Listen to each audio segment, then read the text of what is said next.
Good morning, welcome along, how are we doing?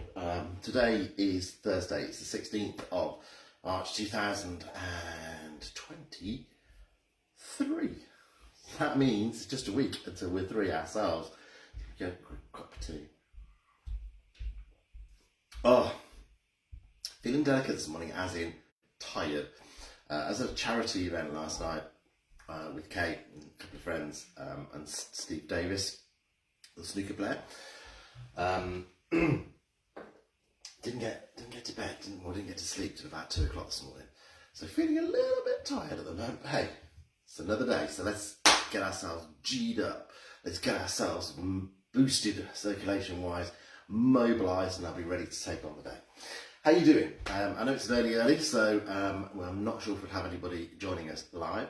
Might have Mrs. P. Mrs. P is normally up and around, but it doesn't matter. That's the great thing about Make Movement Your Mission, isn't it? You can do it on catch up. It's on the Facebook group. It stays there on the Facebook group, so you can catch up at a time that's more suitable for you, shall we say. So if you're watching this around about 8 o'clock, then good morning. George is in as well. Hi, George. Good to see you.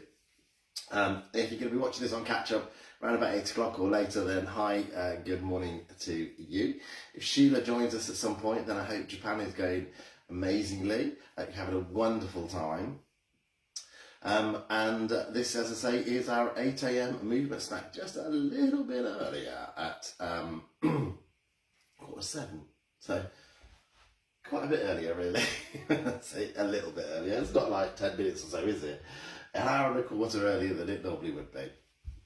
I've got my cup of tea, trying to just wake myself up.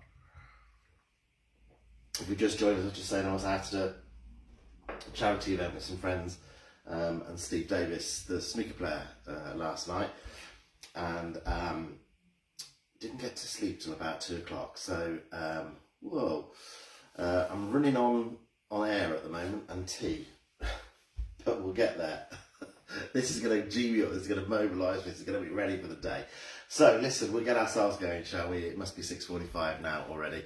Let's get ourselves ready with our 3, 2, 1. So if you've got comments on the screen and you want to lose them, get rid of them. Gillian Hillier, good morning to you from a wet Port Talbot. We'll just say a quick hello to you. It's been wet. I'm just having a quick look out the window. It's been wet, but it's not at the moment. So hopefully it will stay fairly dry at the moment because I've got a couple of things I need to do outside. Look, I'm going to go from the main place to the main, to another building in the centre of, other side of town, and then back. And it's a long walk from the car park when I get to where I'm going the second time. Fill me hair to go. I can't do a thing with my hair when it gets wet. That's me just being vain, I suppose. Hi, these are the comments I've got on the screen. Should I have a switch ping? Oh, good morning, everybody. Welcome along. You're with myself, Dave Montgomery from Later Life Training. We are just 7 days away from being 3. Can you believe it? This is our 8 a.m. movement snack, just a little bit earlier in the day, due to work commitments. It's 6:45 on a Thursday morning. As I say, this is our morning movement snack. It's all about mobilisation. It's all about getting the body ready to take on whatever the day has to throw at us. Come on, bring it on. Bring it on. We're ready for it. Now, as always, we can do it in standing or seated. Choice is yours. Standing, make sure you've got some fixed external support, a strong, sturdy chair if we're doing it in seated. Floor is clear, we've got nothing in our way. You could have your socks on if you were on the bare floor or on a carpeted floor, so you could have your socks on or be barefooted. But if you are on a hard floor, then you do need sensible, comfortable footwear.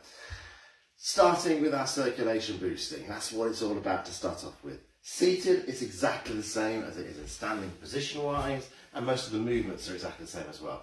First things first, in seated, let's bring this back away from the chair. Sit tall. Let this part of our body do some work. Let's get it working straight off, yeah? And then hip walk into the front third of the chair. This is what we call our working position, and this is where we do everything from. In standing and in seated now, let's line everything up. So heels in line with knees, knees in line with hips. Lift and lengthen to go that little bit taller through our mid-region. Shoulders up, back, and press them down. So we've opened this rib cage, and we've got a good amount of space in there for the lungs to expand. From there, we can start with our circulation boosting. We start with a heel raise, lifting the foot off the floor, just heel-wise, keeping the ball of the foot down so we're getting a bit of a pedaling motion going. And as you know by now, unless you're new to us, circulation boosting wise, we don't go any faster, we just make those movements bigger.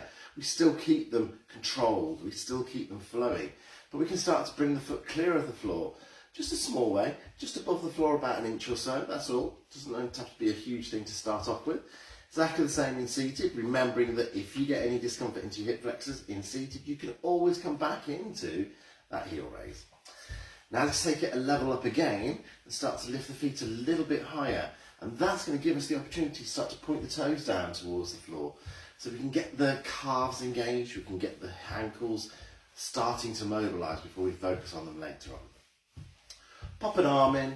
Support wise, if you're using it, then it's important you have your hand on your support. It might be at the front, it might be at the side, whichever is right for you.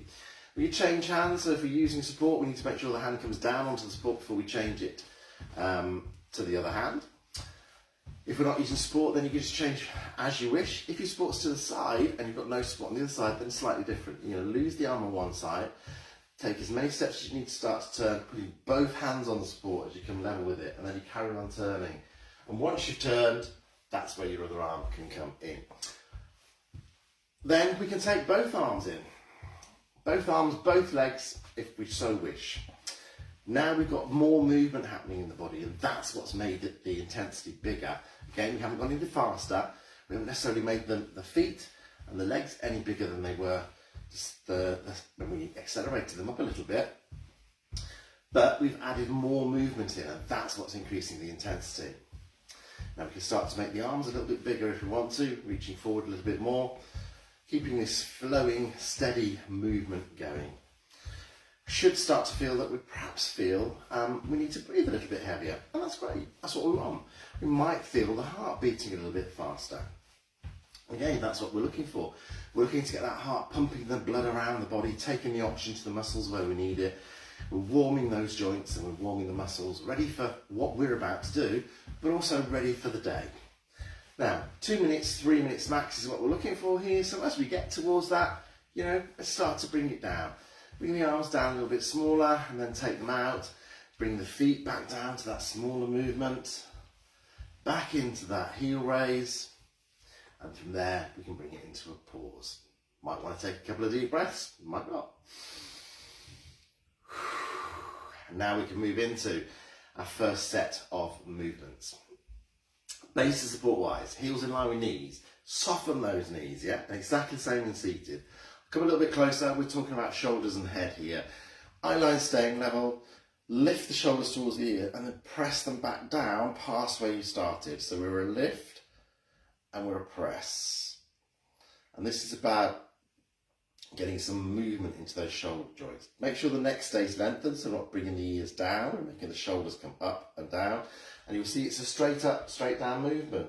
Now once you've done 4 or 5 of those, have a little pause and then let's rotate it. So come forward, up towards our ears, back past those earlobes, shoulder blades together and press down. Slow and controlled, so we've got the whole range of movement involved. We can try and get the best range of movement that we can out of, that's it, the shoulders. Again, keeping the neck lengthened, making the shoulders doing the work. And once you've done your 4 or 5 of those, take a pause and let's focus on our head. Use your support as you're turning head. You might want to feel you need it. Take the feet a little bit wider, eye line staying level, controlled movement to the side, back into the centre, and then let's take it the other way. This pause in the centre gives us a chance to allow the system in our ears to just normalise itself before we turn again the other way. 4 or 5 on each side, and let's think about, not things like crossing the road, is it, where we visibly turn our head, but how many times do we turn our head during the day? Whether it's just to reach something that's by the side of us, but we continually turn our head and we continually use our shoulders. Anything where we take the hands away from the body, the shoulders are involved. So here, not so much, but as soon as I reach, as soon as I come forward, out to the side, shoulders are involved. Once you've done 4 or 5 of those, have a pause and let's lengthen through the back of the head. Head is the heaviest part of the body. If it starts to come forward, it drags everything else with it. So we're going to restack it. Fingers on chin, eye line level, drawing back, coming forward. Now we can either keep the fingers on the chin as a guide, or we can use it as a guide to come back to where we started. But you'll notice we're not tipping the head back. It's a draw and a return. Stacking the head back onto the top of the spine. That's what we're doing. 4 or 5 of those. Make them count. Feel that alignment down through the spine, through the neck, into the top part of your spine. And feel your centre of balance, your centre of gravity coming into place. Right, once you do 4 or 5 of those, we're into a reboost of that circulation. Feet only. Now, as I said, I think it was yesterday I said we were into a reboost, and I couldn't remember the record that I was talking about. And as soon as I'd finished, I remembered Reflex from Duran Duran, wasn't it? Reflex. So there we are. Anyway, I think we're going to move it down into the bottom half of the body so we can reboost this circulation. Upper half, stay still. Unless you're me, in which case you're moving your hands all over the place, because I can't talk without moving my hands. There you go. It is what it is. But a little bit of this boost to the circulation as we move from this top part of our body down into this mid region, into our trunk area. Again here, think of how many times we turn to the side, getting dressed, seat belts, reaching down to pick something up. All of those sorts of activities involve the spine, and just standing and sitting here, we're supporting the upper part of the body with that trunk area. So mobility, strength is good in here, but also if we've got good mobility and good strength in here, it helps as far as our balance is concerned, which is key. As we come to 30 seconds, let's bring this down, bring it to a pause, and we're going to reset that base of support wider, outside of our hips in line with our shoulders. And the first movement is our side bend. Coming down, pausing in the centre, and then down the other way. And it's a pause in the centre. Now, if you're using support, you change hands every time. If your support's to the side, it's slightly different. We're going to come into the support, back to the centre, and then take it back to the support. These movements in our trunk, it's all about our bum.